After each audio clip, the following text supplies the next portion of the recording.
Igama likaQamate lakuhlala lingcwele, igama lakhe lakuhlala lintloni, ngokuba ungumdala ongajongwayo, ngokuba umdala ongolathwayo. Sondele kunike bokhokho, sinqule kunike minyanya. Sithi zithethe zenu namasiko enu mawakhe igazi lethu. Thulani imithanjeni yethu ukuxabisa okokwethu. Hlaziyani ezingqondweni zethu kuzazi basisizwe. Dedisani ilifa elimnyama ebomini bethu kuvele ukhanya. Sinike namathongo ahlambulukileyo ngawo suze impilo ndesithamsanqa, ngokuba amandla negonyelo nosithicamako. Zizo zamakhomazi oqhinde boquqo sithonga sitaroduka namahlathi siyacamakusha. Machonyane dikiza sawonke omthu uzimele siyacamakusha. Zizo zamanqosi nicihoshe titiba nozinga abantu bomlambo siyacamakusha. Machawe chiwo khawuta phaloto kupotomani bulawo ngonyamana siyacamakusha. Zizo zasesithathweni zakwandebeza kwachisana zakwakhopho isiyacamakusha. Ezasemantandweni sopitsho nyemengubi ingcoko mazonda nje amaqaba kahliwa zimbuze nxa kunyoluka siyacamakusha. Ezamanta kwento tyebele entlomento kolibele sakhwakho siyacamakusha. Ezasemazangweni zawokhwalo zakwancuthu zakomnanjana sakwasobe sakwangqalisa wakume sakumaletyisa wakula zakwanikwa namasitheni icamako. In the language of the ancient Egyptians, please allow me to greet you therein. Thank you very much. Were it not for fear of being tidy, that water would have been very useful, because I would have kept on each time I invoked the name of my ancestors. I would have poured libation to them, because it is them that give me the necessary strength and the courage to do the things that I do. And it is allegiance to them that I do the things that I do. As they greet, they say Hotep in the land of the ancient Egyptians, and in the land of the Yorubas, they would have said Ashe. In my language, I would have said Tamagu, and I would have said all these things so that I can honor my ancestors.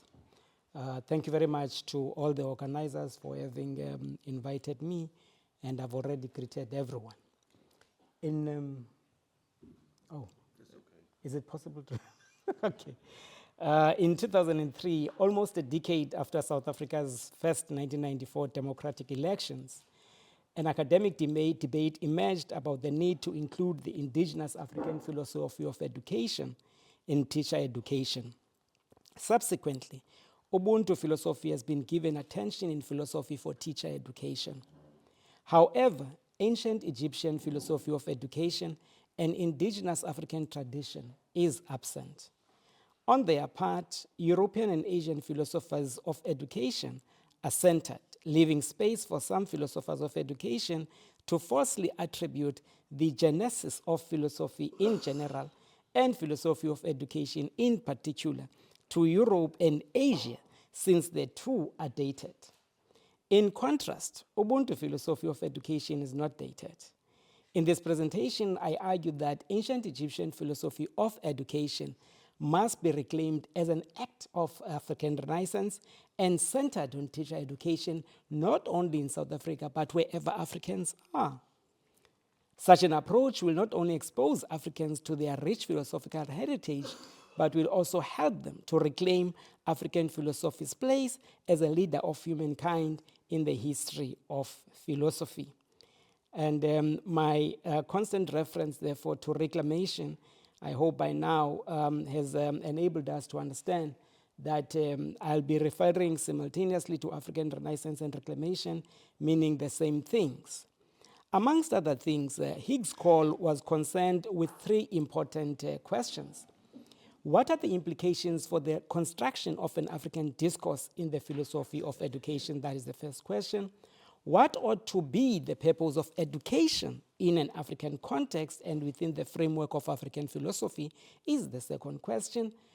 How does traditional African education practice seek to educate the child? Is a question that is of great interest to us. And so we move, therefore, and move to the next part, where we say that amongst the false arguments that have been made by Lefkowitz is to argue that African people, or for that matter, the ancient Egyptians' education, did not have a particular education system. That is what she's saying.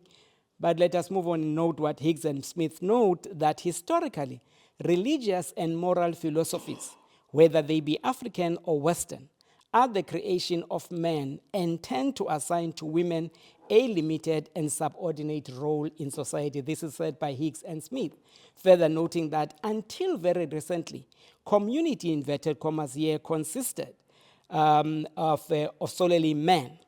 While we accept that this was the case in Europe, particularly in Greece, where men were regarded as superior to women and women were not recognized as citizens, this was not the case in Africa, where women played prominent roles. Among the many hymns of ancient Egypt, we have the following. God was celebrated as the creator of all, who makes them live, the self-creator who was uncreated, and the beneficent mother of gods and men. Reference to the creator as mother by ancient Egyptians was progressive in a world where many cultures and religions, God cannot be conceived of as a woman. Being pro-mothers did not mean that ancient Egyptians were anti-fathers. Recognizing that the creator had both female and male attributes passed on to humankind, ancient Egyptians celebrated the creator as the mother and father of all that she or he made. In a world that in the 21st century wages strenuous battles against patriarchy and anti-women sexism, ancient Egyptians' philosophy of education has much to offer. The second inaccurate statement made by Higgs and Smith is that philosophy of education was first expressed, like so much of philosophy, by the Greek philosopher Plato. Referring to Plato's book Meno, Higgs and Smith further note that Plato's work then is philosophy of education at its best. It is against this false attribution of the genesis of philosophy to Greece instead of to ancient Egypt that George James wrote his book, Stolen Legacy, Philosophy is a Stolen Egyptian Philosophy, demonstrating how the Greek philosophers who preceded Plato studied philosophy in ancient Egypt. Higgs and Smith are not alone in wrongly attributing the genesis of philosophy to Greece. Amongst others, in a book, Not Out of Africa, How Afrocentrism Became an Excuse to Teach Myth in History, Mary Lefkowitz notes that philosophy was invented, as so far as anyone knows, by ancient Greeks. Having attributed the genesis of philosophy to the Greeks, Lefkowitz goes on to point out that though the ancient Egyptians and Babylonians had discovered causes and principles, had they chosen to do so, but they did not analyze nature of reality in abstract, non-theological language. Not only does Lefkowitz deny the ancient Egyptian genesis of philosophy, but goes on to argue that there was never an organized educational program or established canon of books of Egyptian philosophy. But ancient Egypt's extant texts reveals that Lefkowitz conflates what she does not know with what does not exist, because the two are not the same. Not knowing that something is and that being not there is not one and the same thing. In the instruction addressed to King Merikare, the father counsels his son thus: copy your fathers, your ancestors. See their words endure in books. Open, read them, and copy their knowledge. He who is taught becomes skilled. But I just need to quickly say that I doubt that in the language of the ancient Egyptians, there would have been he or she, because in most, or if not all of African languages, we do not have pronouns. We just speak about human beings in the independent, not even the neutral sense. Two important issues are significant and must be noted in the instruction addressed to King Merikare. The first is that this document, which is located in the 23rd century before the Common Era by Breasted, instructs a son to copy his ancestors, whose words endure in books, which must be read to gain knowledge and thus becoming taught and skilled.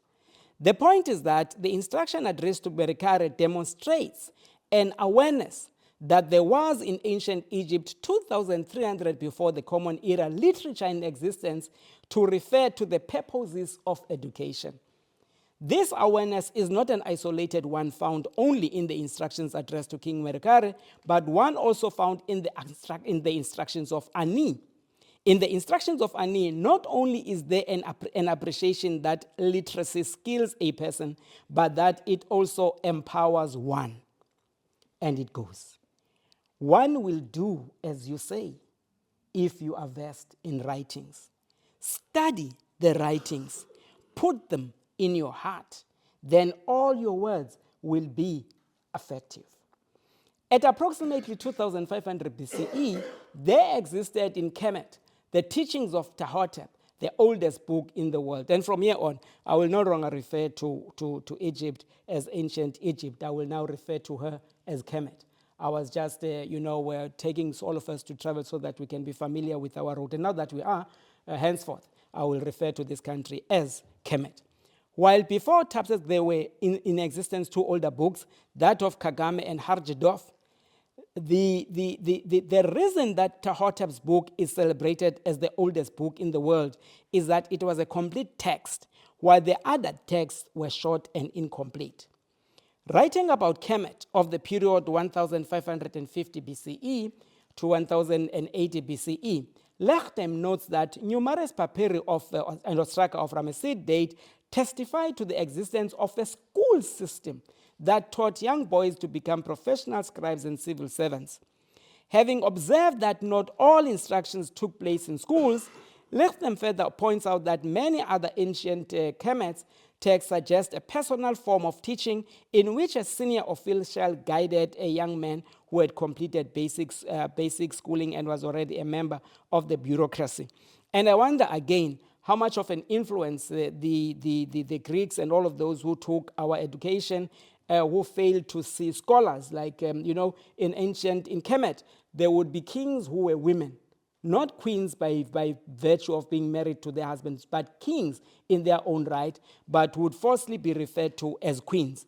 And so such that whenever the Egyptologists came across this, when they did, they shuddered and turned a blind eye to that because they came there with their own patriarchal tendencies. And so when reference is made exclusively to men and to boys, we wonder how much of those lenses did to that, because we know that in Kemet, leadership was for both women and men. We know that in Kemet, women and men were regarded as equals, but women were even regarded more important than men.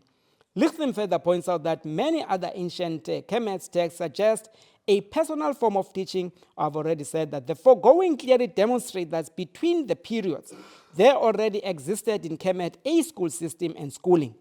As Lichten points out, ancient Kemet's education system entailed both basic skills of reading and writing and the more advanced knowledge of grammar, orthography, vocabulary, and composition.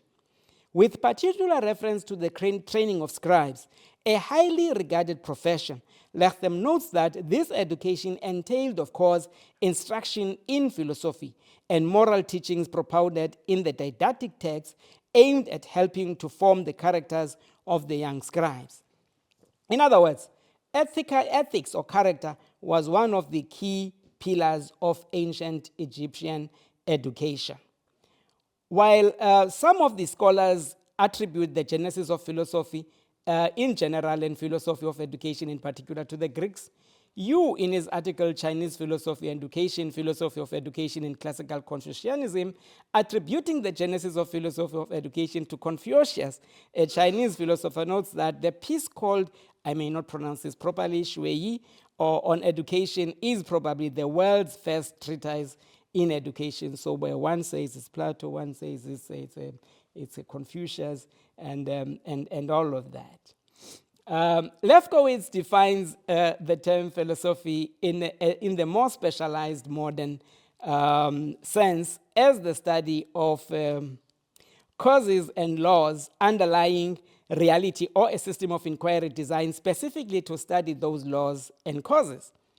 There is nothing wrong with that definition, considering the recognition that in the modern sense is what is modern, and that prior the modern, there were in existence definitions of the concept philosophy, among them Plato's, who defined philosopher as a man who loves wisdom in the wider sense, including especially learning, knowledge, and truth.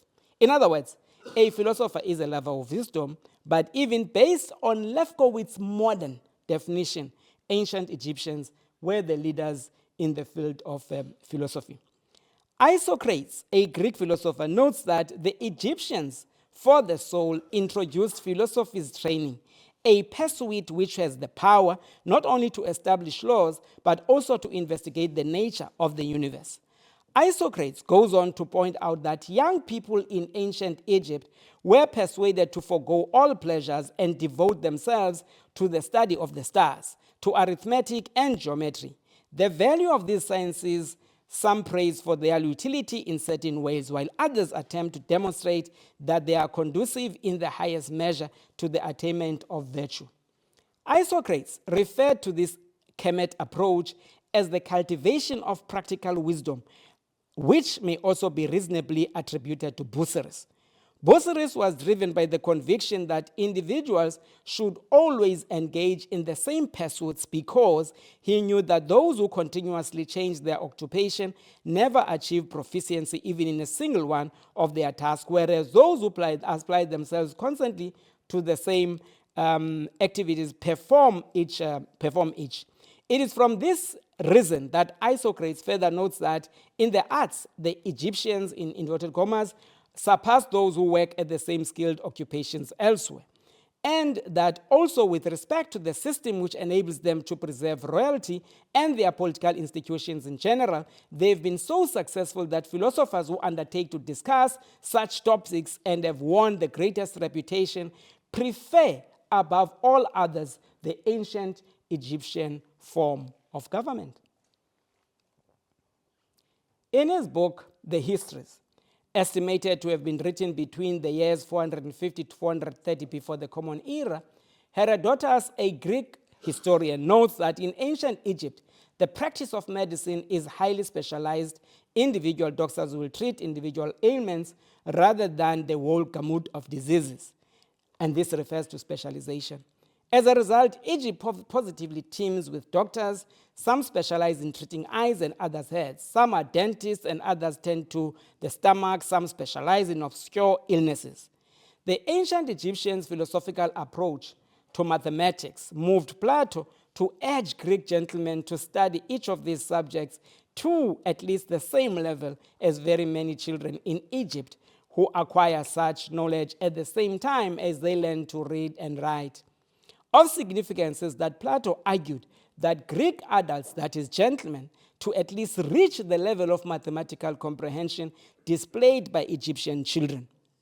Plato had a meticulous understanding of the ancient Egyptians' teaching methods because the Greek philosopher traveled extensively in Egypt, a country in which intelligent Greeks took much interest. And I promised you yesterday, Chair, that in fact, contrary to the view that African time is that which cannot be punctual.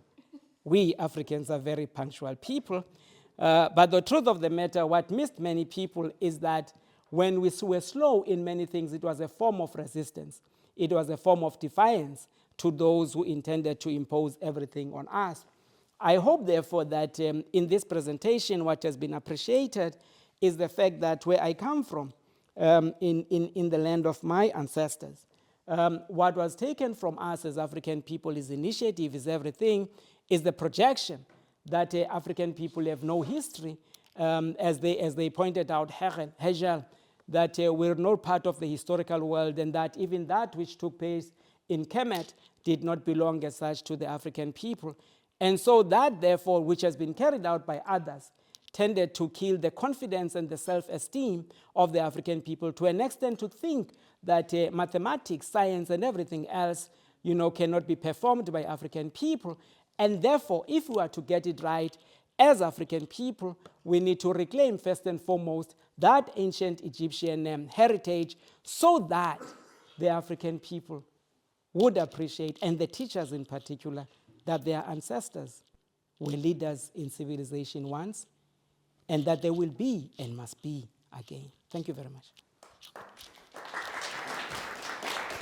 19 minutes, Professor Fenes, as I promised yesterday.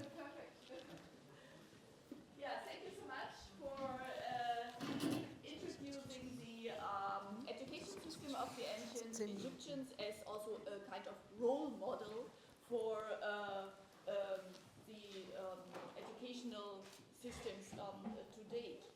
So we have 10 minutes for questions and comments. So please, the floor is open.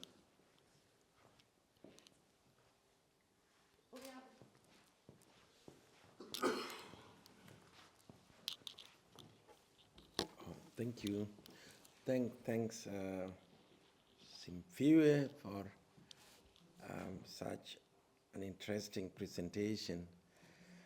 I'm just wondering why particularly ancient Egyptian system of education. I believe there are other systems, traditional systems of education. Why have we chosen the ancient Egyptian? And what are the key ideas in the ancient Egyptian philosophy that you think would be very vital to education today in Africa? May I respond to that? Okay. Thank you very much. Let me begin by saying that I'm a disciple of Sheikh Anta Diop. And so Sheikh Anta Diop, in his book, The Origins of Civilization, taught us that as scholars, especially African scholars, would be doing Africa a disservice if ever they do not reclaim their ancient Kemetic civilization. And this was the reason. Diop reasoned that you cannot, in the European context, ever speak about development or civilization or anything without bringing into context the Greek heritage and all of that, because that is their ancient from which they trace everything else and build upon. And so therefore, it was necessary for the African people in the historical context as well, especially in the face of denial that African people have only developed recently, as you were seeing when I was demonstrating this. So that therefore, it is important to put that lie aside, because when that lie perpetuates, like the lie that was advanced by Hegel, if it perpetuates, if we cannot do that in the terms of times, then we are going to be standing on one foot and not on both feet. And it is for that reason that Sheikh Anta Diop said this, and it was not in any way for romantic or sentimental terms. It was simply to state facts for what they are and as what they are. And so back to the second question, why is it? I think that in a way, my response partly covers your question in the first one to the second one. Why particular? And the question you're asking is, what particular contribution does it make?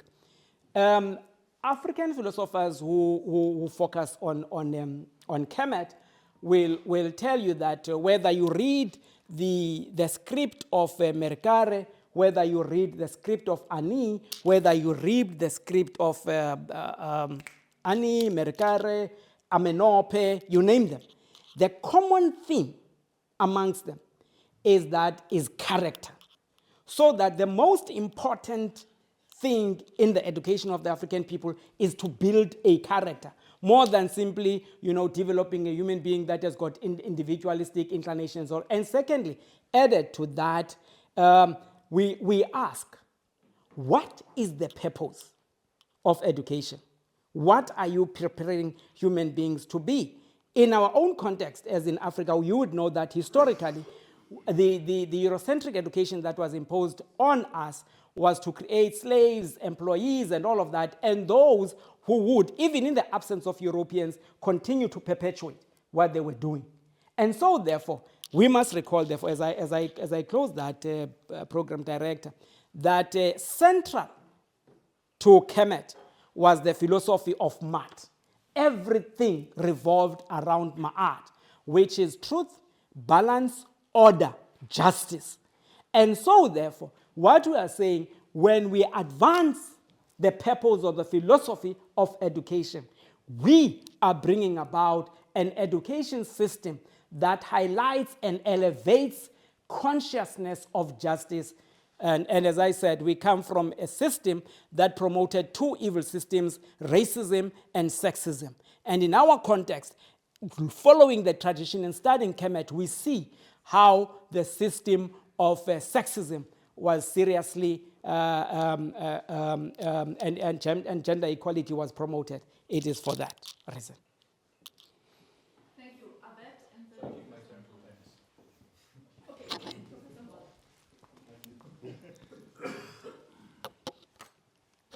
Yes, thank you very much for your presentation.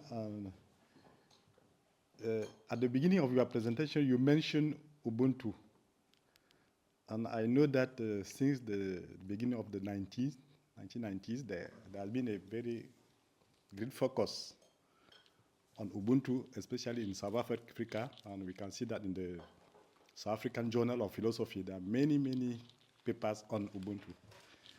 So that brought me to think that Ubuntu has become a model of thinking almost everything, all values in Africa. Now you are presenting, explaining the Kemet model. So my concern is to know, is there two conflicting models, Ubuntu model, Kemet model, Ubuntu centrism and Kemetocentrism, are they conflict? Or is it possible to put one model inside another? What is the relation between the two models? Thank you very much. To begin with, the word Ubuntu Butu is the most common word used for whatever reason that I do not know. But that word is the same as in Kiswahili, Utu. It is the same as Shishona, Unu. It is the same as in Igbo and Yoruba, Enian and Onipa. It is the same. And therefore, you will find the same value systems in Ubuntu that you will find in Ma'at of Kemet. So there is no difference.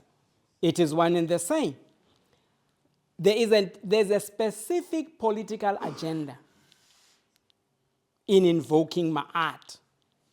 It is to reclaim a heritage that was forcibly taken to us by the arrogant Hechel. It is to take Hechel on and to say that the claims that he's making are false.